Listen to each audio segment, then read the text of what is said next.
Hi friends, welcome to Selvi Ruby channel. இன்றைக்கி உங்கள் கூட ஷேர் பண்ண போகிற ரெசிபி என்னன்னு பார்த்தீங்கன்னா, ரொம்பவே ஹெல்த்தியான அதே சமயத்தில் பாரம்பரியமான உளுந்து புட்டு. இந்த புட்டு பார்த்திங்கன்னா சாப்பிடவும் ரொம்ப டேஸ்ட்டாக இருக்கும். அதே சமயத்தில் பெண்களுக்கு வரக்கூடிய இடுப்பு வலி, கை கால் வலி, முழங்கால் வலி இதெல்லாம் இந்த புட்டு மாதத்தில் ஒரு தடவையோ இல்லை 2 தடவையோ எடுத்துக்கிறதால ஓரளவுக்கு கண்ட்ரோல் ஆகும். உளுந்து சேர்த்தி எந்தெந்த மாதிரி டிஃப்ரெண்ட்டான முறையில் ரெடி பண்ணி சாப்பிட முடியுமோ, அதாவது பார்த்திங்கன்னா களியாக செஞ்சு சாப்பிடலாம், அப்படி இல்லைன்னா கஞ்சி வச்சு சாப்பிட்லாம். எந்த மாதிரி ப்ரிப்பேர் பண்ணி சாப்பிட முடியுமோ அந்த மாதிரியெல்லாம் நம்ம எடுத்துக்கிறது ரொம்பவே நல்லதுங்க. ஏன்னா 40க்கு மேலே பார்த்திங்கன்னா ரொம்பவே இந்த கை கால் வலி, மூட்டு வலி எல்லாம் நிறைய லேடிஸ்க்கு வருது. அதனால் நான் இன்றைக்கி இந்த உளுந்து வச்சு புட்டு செய்ய போகிறேன். இதுக்கு அளவுன்னு பார்த்தீங்கன்னா 1 கப்பு உளுந்துக்கு 1/2 கப் பச்சரிசி அவ்வளோதாங்க. இதை மாவை அரைக்கும்போது கொஞ்சமாக உப்பு சேர்த்து மட்டும் அரைச்சா போதும். இந்த அரிசியும் உளுந்தையும் நல்லா 2 தண்ணியில் வாஷ் பண்ணிவிட்டு நான் ஓவர் நைட்டு ஃப்ரிட்ஜில் வச்சுட்டேன். காலை பிரேக்ஃபாஸ்ட்டுக்காக நான் ரெடி பண்ணிகிட்ருக்கேன். ஈவினிங் ஸ்நாக்ஸாக பண்ணுறதா இருந்தால் காலையிலே ஊற வச்சுட்டு ஃப்ரிட்ஜில் வச்சு எடுத்து இந்த மாதிரி மாவு அரைச்சிங்கன்னா மாவு ரொம்பவே ஃப்ளஃபியாக வரும். அதே சமயத்தில் கொஞ்சம் கொர கொரன்னு இருக்கணும். அப்போ தான் நம்ம சாப்பிடும்போது நல்லா ஸ்மூத்தாக அதே சமயத்தில் டேஸ்ட்டாகவும் இருக்கும். இந்த அளவுக்கு நல்லா கொர கொரன்ட்டு, அதாவது அரிசியும் உளுந்தும் ஒரே மாதிரி ஈவனாக கொர கொரன்னு அரைச்சி எடுத்துக்கணுங்க. இப்போ எப்பயும் போல் ஆஸ் யூஷுவல் இட்லி பாத்திரத்தில் தண்ணி விட்டு துணி விரிச்சிருக்கேன். இந்த மாவை சேர்த்து ஆவியில் வேக வச்சு எடுத்துக்கலாம். பாரம்பரியமான மெத்தடில் நம்ம பாட்டி அப்புறம் நம்ம அம்மாலாம் பார்த்திங்கன்னா இந்த உளுந்து போட்டு ஆவியில் வேக வச்சு தான் ரெடி பண்ணி கொடுத்தாங்க. இப்போ பார்த்திங்கன்னா இன்ஸ்டண்ட்டாக நம்ம உளுந்தை வறுத்துட்டு அதே மாதிரி அரிசியும் வறுத்து மிக்சியில் பொடி பண்ணி டக்குன்னு ஒரு 5 நிமிஷத்தில் பண்ணுற மாதிரியும் இன்ஸ்டன்ட்டு புட்டு மிக்ஸ் மாதிரி ரெடி பண்ணி வச்சும் பண்ணுறாங்க. அந்த மெத்தடில் நான் பண்ணினது கிடையாது. நான் இந்த மாதிரி ஆவியில் தான் வேக வச்சு பண்ணியிருக்கேன். டேஸ்ட்டும் பார்த்திங்கன்னா ரொம்ப நல்லாயிருக்கும். சாப்பிடவும் நல்லா மெத்துன்னு இருக்கும். நீங்களும் இதே மாதிரி ஒன்ஸ் ட்ரை பண்ணி பாருங்கள். இன்கேஸ் முடியாது அப்படின்னாலும் பொடி பண்ணி செஞ்சோம்னாலும் தப்பு கிடையாதுங்க. இப்போ இந்த புட்டு வேகிற நேரத்தில் தேங்காய் துருவல் ரெடி பண்ணிக்கலாம். இது நம்ம வீட்டு மரத்துலேருந்து எடுத்து தேங்காய்ங்க. அதனால் நான் கொஞ்சம் நிறையவே தேங்காய் சேர்த்துக்கிறேன். மிக்ஸி ஜாரில் சேர்த்துட்டு நல்லா துருவி எடுத்துக்கலாம். அரைக்கிறதுக்கு கொஞ்சம் முன்னாடி எடுத்துக்கிட்டோம்னா இந்த புட்டோட கலந்து சாப்பிடும்போது ரொம்ப நல்லாயிருக்கும். இதுக்கு நாட்டு சர்க்கரை அப்படி இல்லைன்னா ப்ரௌன் சுகர், வெல்லம் எது வேணாலும் சேர்த்துக்கலாங்க. நான் இன்றைக்கி பார்த்திங்கன்னா ஒயிட் சுகர் தான் சேர்த்து பண்ண போகிறேன். வெள்ளை உளுந்து எடுத்துருக்கிறதால நான் ஒயிட் சுகர் சேர்த்துக்கிறேன். ஹெல்த்துக்கு சரி வராது அப்படின்றவங்க ப்ரௌன் சுகர் எடுத்துக்கலாம், ஒன்றும் தப்பு கிடையாதுங்க. அப்புறம் தேங்காய் துருவல், அவ்வளோதான். இப்போ பாருங்கள் நல்லா புட்டு வெந்து வந்திருக்கு.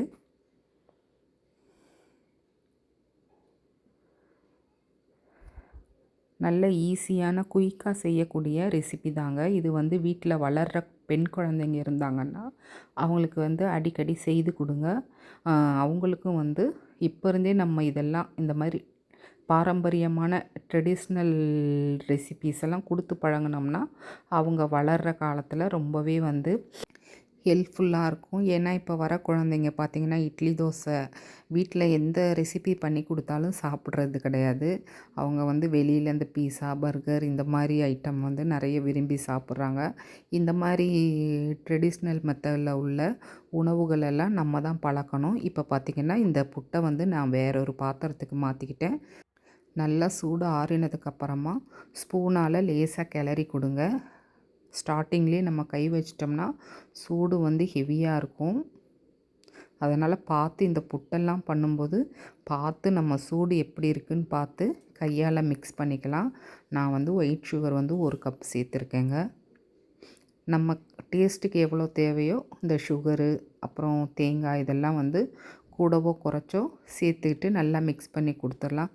ரொம்ப ஈஸியான மெத்தடு தாங்க. 1 கப்பு உளுந்தும் 1/2 கப் பச்சரிசியும் இருந்தால் போதும். வீட்டில் எப்பயுமே ஆஸ் யூஷுவல் தேங்காய், அப்புறம் ஏலக்காய், விருப்பப்பட்டால் நெய், அப்படி இல்லைன்னா நல்லெண்ணெய் எல்லாமே நம்ம வீட்டில் உள்ள இன்க்ரீடியன்ட்ஸ் தாங்க. குயிக்காக ஒரு டக்குன்னு ஒரு குழந்தைங்க ஸ்கூல் விட்டு வரும்போது ஈவினிங் ஸ்நாக்ஸாக பண்ணி கொடுக்கலாம். அப்படி இல்லைன்னா நல்லா இன்னுமே ஹெல்த்தியாக இருக்கணும்னு நினச்சிங்கன்னா மார்னிங் பிரேக்ஃபாஸ்ட்டாகவும் இதை பண்ணி கொடுத்தீங்கன்னா ஸ்கூலுக்கு போகிறதுக்கு முந்தி நல்ல ஒரு எனர்ஜெட்டிக்கான பிரேக்ஃபாஸ்ட்டாக இருக்கும். கண்டிப்பாக இதை வந்து ட்ரை பண்ணிக்கோங்க. இப்போ வந்து நான் கொஞ்சமாக நெய் சேர்த்துக்கிறேன். நெய் விட்டு பிசையும் போது இன்னுமே வாசனையும் டேஸ்ட்டும் நல்லாயிருக்கும். இந்த சுகரெல்லாம் உங்களுக்கு பிடிக்காது அப்படின்னிங்கன்னா வெறுமனை புட்டை நல்லா உதுத்துட்டு நல்லெண்ணெய் நாட்டு சக்கரை தொட்டு சாப்பிட்டு பாருங்கள். அதுவும் டேஸ்ட்டு நல்லாயிருக்கும். நம்ம இந்த புட்டு வந்து பேசிக் மெத்தடு தான். நமக்கு எந்த மாதிரி டேஸ்ட்டு பிடிக்குமோ அந்த மாதிரி நம்ம வந்து மிக்ஸ் பண்ணி சாப்பிட்டுக்கலாம். அவ்வளோதாங்க. ஈஸியான மெத்தடில் நான் நல்ல ஒரு ஹெல்த்தியான அதுவும் பாரம்பரியமான புட்டு ரெசிபீஸ் வந்து இன்றைக்கி கொடுத்துருக்கேன். இந்த வீடியோவை நீங்கள் கண்டிப்பாக பார்க்குறவங்க ஒரு லைக் கொடுங்க. புட்டை வந்து இந்த மாதிரி நல்லா உருண்டையாக பண்ணி கூட ஒவ்வொரு உருண்டையாக குழந்தைங்களுக்கு கொடுக்கலாம். இந்த மாதிரி புட்டு வந்து நல்லா வெந்திருக்கு அப்படின்னா நல்லா உருட்டை வரணும், உதுத்தா நல்லா உதிர்ந்து வரணும். அவ்வளோதாங்க. ஈஸியான மெத்தடில் உளுந்து புட்டு ரெடி. இதை பிளேட்டுக்கு மாற்றிக்கலாம்.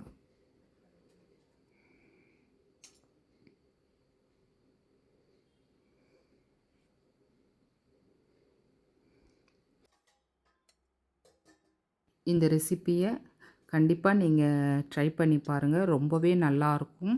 அதுவும் பெண்கள் வந்து கட்டாயம் வந்து உளுந்து அப்புறம் கேழ்வரகு இதெல்லாம் நம்ம வந்து எந்த அளவுக்கு எடுத்துக்கிறோமோ நம்ம ஹெல்த்துக்கு ரொம்பவே நல்லதுங்க. அட்லீஸ்ட் அடிக்கடி சேர்த்துக்க முடியல அப்படின்னாலும் மந்த்லி ஒன்ஸ் நம்ம எடுத்துக்கிறது ரொம்பவே நல்லதுங்க. அது கூழாக இருந்தாலும் சரி, கஞ்சி, அப்புறம் பார்த்திங்கன்னா இந்த களி, இந்த மாதிரி ஏதாவது ஒரு மெத்தடில் வந்து நம்ம உளுந்து வந்து உடம்புல சேர்த்துக்கிட்டே இருக்கணும்.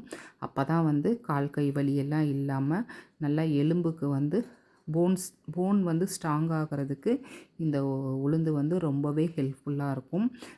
நம்ம சேனலில் ஹெல்த்தியான ரெசிபீஸ் ஈஸி குக்கிங் மெத்தடில் நிறைய கொடுத்துருக்கேன். ஒன்ஸ் வந்து விசிட் பண்ணி பாருங்கள்.